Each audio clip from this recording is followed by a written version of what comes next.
the University of Toronto swimming pool.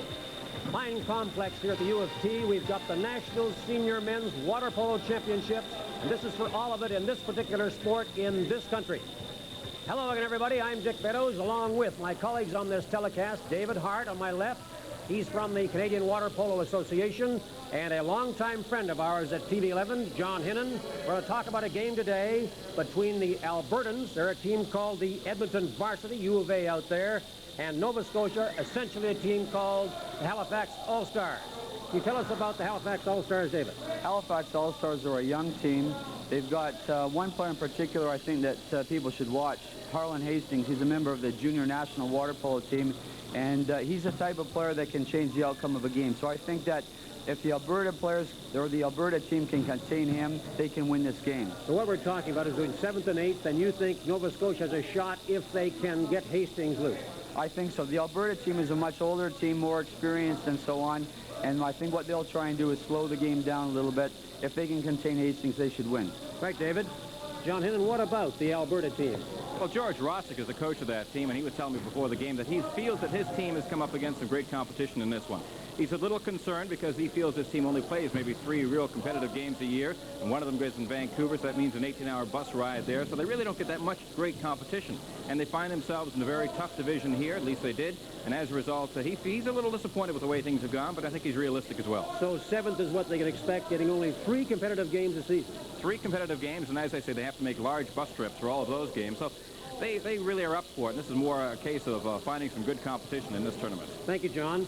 And so it's for 7th and 8th positions, the Halifax All-Stars and the Edmonton Varsity. We'll be right back with David Hart and John Hinnon to call this game for you on CHCH TV. Stay with us.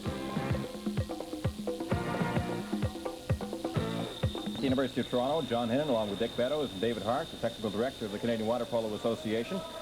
So far, it's been a pretty entertaining game, although the action has not been what you might call fast and furious. It's been a very tight game, as the 6-all score indicates, and that should make for quite a fourth quarter play here. Yeah, they'd be about, what, 18th and 19th if they played in the NHL, these clubs, David? Yeah, I think that's a pretty good analogy, Dick. There are no New York Islanders on this squad. No, there aren't. A lot of Leafs. A lot of Leafs, yeah.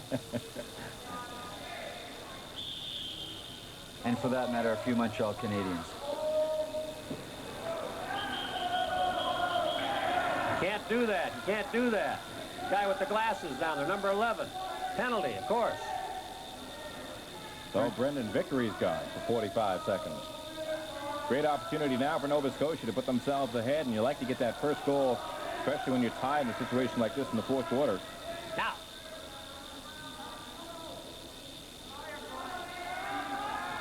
Simpson drops it back here. Really trying to tire the goalkeeper out. Nice block. Yes, it was. Number 8, Alberta. Bruce Gibson knocked it away. Has control of it here now. And Alberta content to run down the clock a little bit, waste some time, and run out the 45-second penalty. Don Jamieson. He feeds it into the middle to Barry Kennedy. And Vickery's back on, so they successfully killed off the penalty. Here we have an exclusion. I believe it's number 6. It's a little hard to see from this side. But in any event, Alberta's going to have a chance now for a power play. So no sooner is Vickery back, and he takes part in the power play. Yeah, they're right back. That's correct. Kennedy drops it over. Jamieson. Jamieson. Yes. His second goal.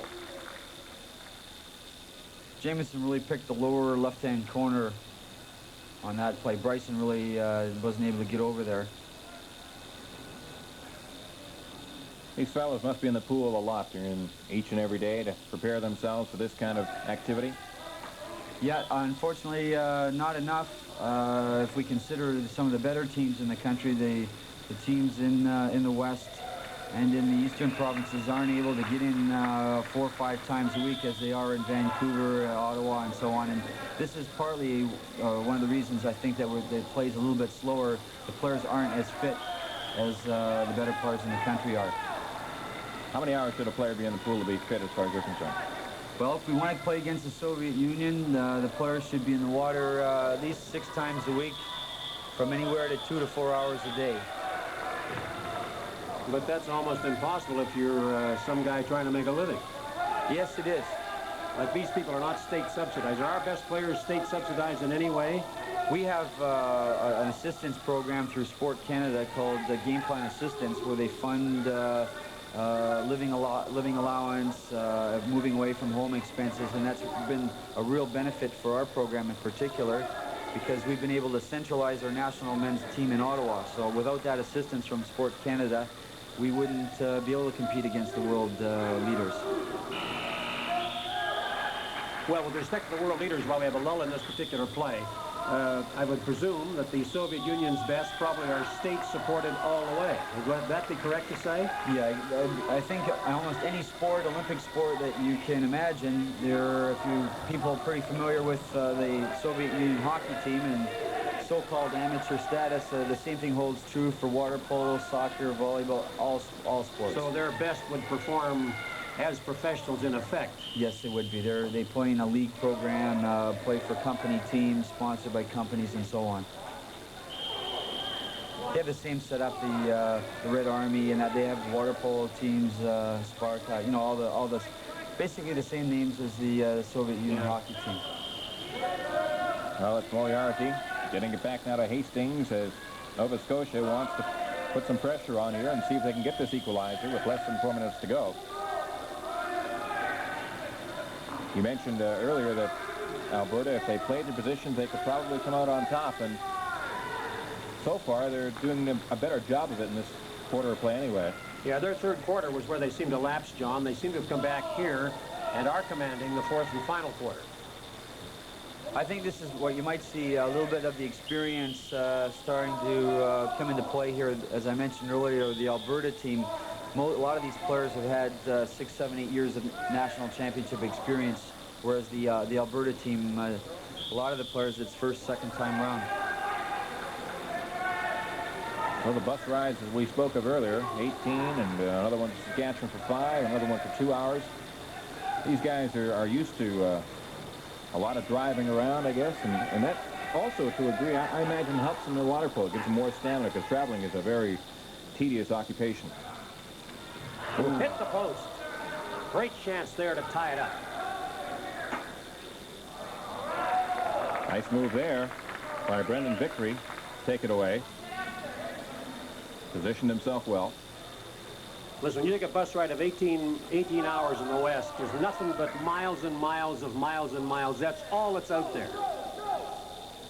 I mean, an 18-mile bus ride, it ain't a scenic tour out in the West, David. This is one of the problems that the teams in the Western provinces have. In order to play another game against a team of the equivalent caliber, they have to go from distances: Vancouver, Edmonton, Saskatchewan, and this is part of the problem that the Western teams have. There's no water polo program in Calgary? There is, but not sufficient enough at this point in time to be... kind of Minnie Mouse-ish. That I wouldn't necessarily use that terminology, but... You're part of the action, though. That's right. Nova Scotia with the ball. The clock becoming a real problem for them. There's an offside call. Similar in the red flags, I don't know if the viewers can see, it's a 2-meter line in water polo. It's similar to the blue line in hockey. A player can't advance across that line until the ball goes in, or a player with the ball goes in. So there you see it. There's the red flag that David's talking about. Alberta. Here's a good chance. Yes, Vickery. yes. This wins it. Hey, great save. What a save. Had a chance to put it away right there. Consider that the goalkeeper, that player delayed for 2-3 seconds. Good shot of Fine Carlson. That could have been a good fast break, except the player there from Nova Scotia didn't know the ball was coming. What's the rule with respect to overtime? Well, if we go in overtime, we're playing sudden death. There'll be a rest of 5 minutes, and then 3-minute quarters. The first goal wins. Hey, hit the post. Well, it is still Nova Scotia ball, so they're not over it yet. Big chance, John, if they can score here. Even bigger because we got a penalty coming up here. Jamieson got caught. Maybe 2. Jamieson got caught, I think, on a play here. No, I believe it's Les McAvoy. Here's the Hastings. Here's a chance. Yes. Makes it count. Harlan Hastings puts his team ahead now. No, I believe it's tie now. tied 7-7. Here it is, one more time, the Hastings goal. Nice shot again over the head. There you see him, Harlan Hastings, fine young player from Halifax. Now, what would be the coach's motivation in taking him out now with a minute and a half to go and the score tied? If he's your best player, wouldn't you want to leave him in there? I wouldn't want to second guess the coach in this one, but go ahead, second guess anyway. This is on television. I think I would have left him in, because I think that what you see here is I think Alberta's going to get a chance here. If they don't, Hastings is the type of guy you're going to want in for that final minute that can maybe win the game for you. And there's a 5-minute break anyway. No goal there. Turn the ball over. And here's the chance. This is the type of thing that Harlan excels at. A quick counterattack. In critical situations, he'll sit back, as they often do. The Russian hockey team will keep someone hanging back around the center ice line. The next thing you know, they got a breakaway. Well, Alberta a little fortunate here. They got the ball back. And when you think about it, Vickery with that chance here a few minutes ago could have put it all away. Now his team's tied, and there's a possibility of overtime with less than a minute now left to go. Going for 7th place. Richards.